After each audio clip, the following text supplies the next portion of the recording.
ঠিক আছে, এগুলো আমার প্রশ্ন না। তো আমি তো মানে আল্লাহ যদি জেনেই থাকেন ভবিষ্যৎ সম্পর্কে, তাহলে তো আল্লাহ অবশ্যই মদ সম্পর্কে আগে থেকে জানতেন যেটা খারাপ জিনিস, শুরুতেই কেন নিষেধ করলেন না? ওরে বাপ রে বাপ, তারে কৈফিয়ত দিতে হবে। শুরুতেই কেন এটা হারাম করে নাই, কেন আল্লাহ পরে হারাম করছে, সে বিশাল কৈফিয়ত দাতা। অথচ কোরআনে আল্লাহ বলেছেন সে যা করে কারো কাছে কোনো কৈফিয়ত দেয় না। এখন এই আমাদের মুফতি নাস্তিক হাফেজ মাওলানা সংশয়বাদী ইমরানকে আল্লাহর কৈফিয়ত দিতে হবে, কেন আল্লাহ আগে ওইটা করে নাই, কেন সেটা করে নাই, কেন আমাকে আদম নবী বানায় নাই, কেন আমাকে ঈসা নবী বানায় নাই। তাহলে তো আমি একেবারে আল্লাহ প্রোটেক্ট করতো, আমি জান্নাতে চলে যাইতাম। কেন আমাকে মুসা নবী বানায় নাই? তো এই যে ফাজলামি, মানে আল্লাহ যা করেছে সেটার কৈফিয়ত তলব করা। তো ইবলিশ আল্লাহ কেন আদমকে সেজদা করতে বলল? আরে আমি হচ্ছি আনা খয়রুম মিনহু, আই এম বেটার দ্যান আদম। আমাকে না বলে আদমকে বলছে সেদিনকার বাচ্চা ছেলে আমার চোখের সামনে তাকে আল্লাহ বানাইছে, আর আমি হাজার হাজার বছর ধরে আল্লাহর ইবাদত করতেছি। এই ইবলিশের মতো মেন্টালিটি তার, যে আল্লাহ কেন আদমকে বানাবে, কেন ওইটা করবে সেটা করবে। ফাজিলের ফাজিল, এই কুরআন না পড়ে এই নষ্ট হয়েছে। আল্লাহ তার রাসূলের ভালোবাসা এখনো তৈরি হয়নি। আল্লাহকে তারা চিনে না, রাসূলকে তারা চিনে না। আমরা চিনবো কিভাবে? চেনার জন্য আল্লাহ রাব্বুল আলামিন আমরা আল্লাহকে দেখিনি, জান্নাত জাহান্নাম কিছুই দেখিনি, পুলসিরাত দেখিনি, এইজন্য আমরা তো বলছে আখিরাতের কিচ্ছু দেখিনি। আল্লাযিনা মিনুনা বিল গায়বি।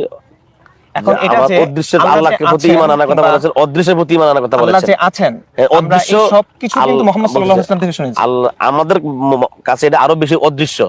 রাসূলের কাছে যখন ওহী এসেছে, রাসূল সরাসরি বলেছে, সাহাবারা দেখছেন, রাসূল তাদের কাছে দেখেছেন, সাহাবাদের রাসূলকে দেখেছেন। রাসূলকে দেখেছেন, কোন জিবরাইল আলাইহিস সালামকে দেখেছেন, আল্লাহকে দেখেছেন, তারাও কিছু দেখেন নাই, রাসূলকে বিশ্বাস করেছেন। আমি বলতেছি অন্তত আমাদের এখানে এসে আমরা কাউকে দিয়ে দেখিনি, আমরা এই বিজ্ঞান তারা রাসূলকে দেখেছেন। আল্লাহর রাসূলকে, একজন মানুষ তিনি যে আল্লাহর সঙ্গে কানেক্টেড ছিলেন, তার উপর যে ওহী নাযিল হয়েছিল, আমরা কিভাবে বুঝবো এই কথাগুলো যে সত্য ছিল কিনা? কারণ আমরা সব জায়গায়।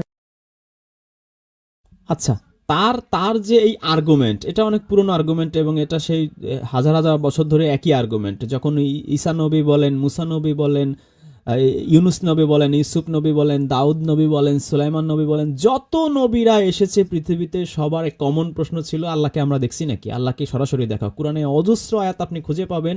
তারা এই এখন আপনি শুনে হয়তো আপনার মনে হতে পারে যে নাস্তিক মনে হয় এই মুফতি ইমরানের পৃথিবীর ফার্স্ট টাইম প্রথম সেই প্রশ্ন ছুড়ে দিয়েছে। না, এইগুলো হাজার বছরের পুরনো পেঁচাল, এখন হচ্ছে নতুন বোতলে পুরনো মদ।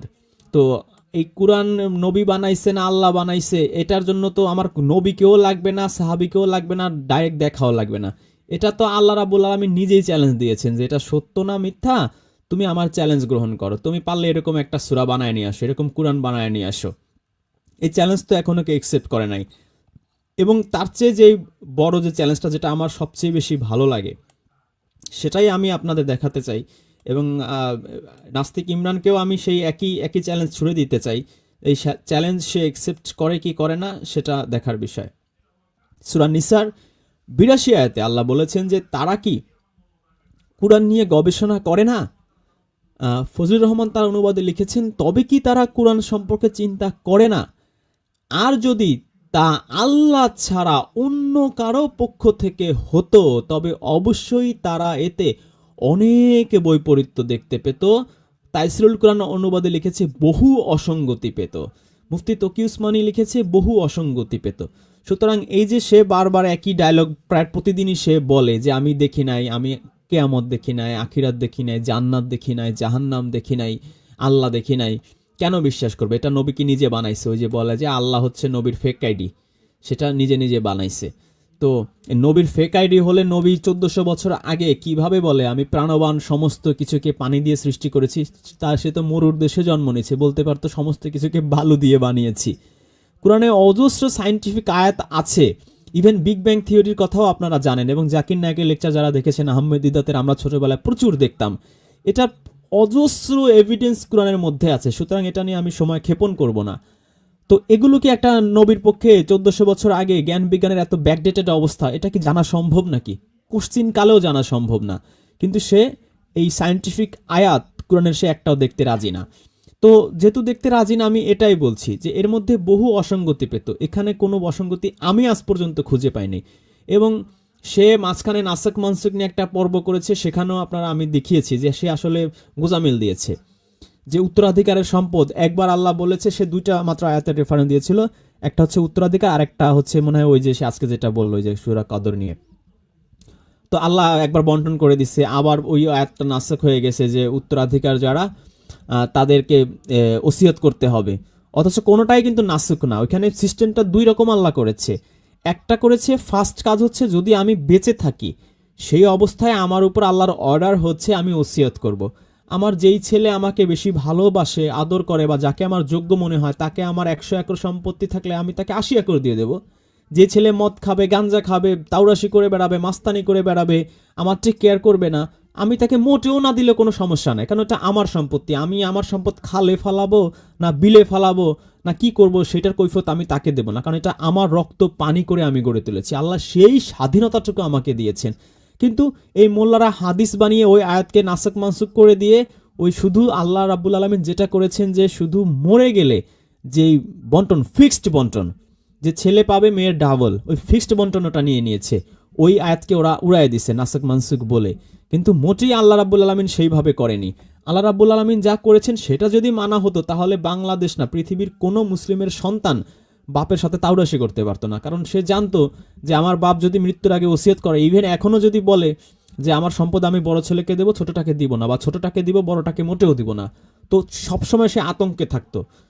বা সব সন্তানই অন্তত আতঙ্কে না থাকলেও লোভের মধ্যে থাকতো যে আমি আমার বাবা মাকে যদি বেশি টেক কেয়ার না করি, বেশি তাদের রেসপন্সিবিলিটি পালন না করি, আমার সম্পত্তি থেকে বঞ্চিত করা হবে। যেহেতু এই আয়াতকে মোল্লারা উড়াইয়া দিচ্ছে, কারোর মধ্যে ভয় নাই যে আমি বাপেরে দেখি বা না দেখি, আমার তো সম্পত্তি মাইন নাই। 100 একর আছে, আমার 2 ভাই আছে, সে পাবে 50 একর, আমি পাবো 50 একর। 2টা বাড়ি আছে, সে পাবে একটা বাড়ি, আমি পাবো একটা বাড়ি। নো টেনশন, ডিউ ফুর্তি।